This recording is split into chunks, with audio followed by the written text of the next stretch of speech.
Hello ladies and gentlemen, welcome to another video. So I was asked how I set up VM-Curator, and if you don't know what VM-Curator is, you're going to know in just a second. It basically is a it's basically a terminal-based application with a UI, and it allows Nvidia users, do you like my food? It's awesome, it was great pork. It allows Nvidia users mainly to have 3D acceleration inside of the virtual machine, which normally you cannot do with Virt-Manager. So where do we begin? Well, if you go to releases, you might notice an AppImage, an RPM, a tar.gz, another AppImage. Interesting. Now there's an AppImage tool, and then there's a .deb. It's strange that they don't have the Arch install, but you can just grab it from the AUR. Now, the dependencies needed to get this working are as follows. For Fedora, it's as simple as just installing sudo dnf install at virtualization. Okay? Now, the reason we do this is because it grabs all of the packages that we need. So it installs qemu and a bunch of other dependencies. It doesn't actually show the full list. Now, if you're on Arch Linux, all you're pretty much going to do is sudo pacman-s qemu-full. Okay? That's it. If you're on, let's say, PicoOS, apt install Virt-Manager. Doing this will grab all the needed dependencies possible, and then you can install the .deb. And I know this installs Virt-Manager, but it's such a lightweight application that it's not really a problem. So after all of that's done, all you have to do is type vm-curator, and it starts it up. Now, I was also asked if maybe I could show you how to set up a VM, and I guess we can kind of do that. So, oh man, all I have, unfortunately, is a Ubuntu, and I'm not okay with that. All right, let me see what I have on my Ventoy drive. I'd rather, honest to God, set up PicoOS than ever be forced to touch anything related to Ubuntu. Personal choice. Remember that. That's a thing.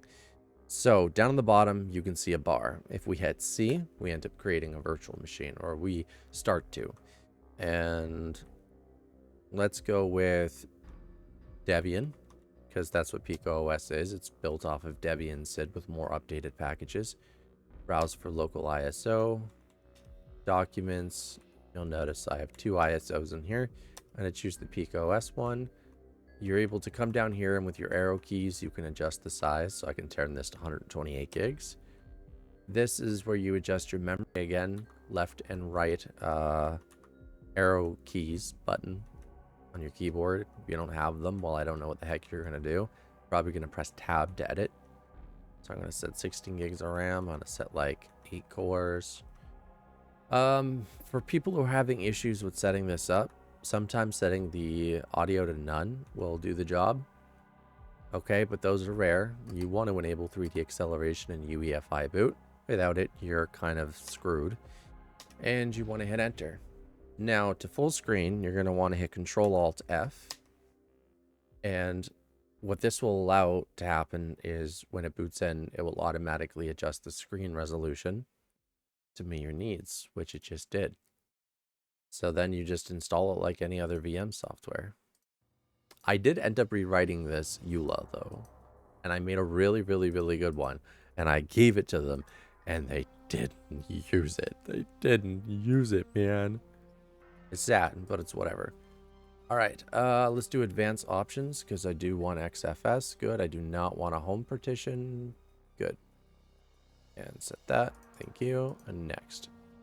Now, I'm not showing you how to install PicoOS. I'm just showing you that's how easy it is to basically start up a virtual machine. And we're going to do it one more time with, I guess, Fedora everything. And And if you need to, you can stop the VM at any time by going back to the original window and just pressing the stop button. But I don't like to do that because I don't want to interrupt it. I'd rather just wait because it's the fastest installer known to mankind. Okay, if you want to exit full screen, Ctrl+Alt+F. Bring this over here and basically press X to stop. Well, oh, X, there we go. And it's dead, just like this. And again, while you're waiting for it to stop, you can just go grab a Fedora local ISO, choose that. Once again, you basically 128 gigs, and I can apply 16 gigs of VRAM, another 8 cores, 3D Excel, UEFI boot, enter, and there we have another one, which then I can also do Ctrl+Alt+F to go full screen and install.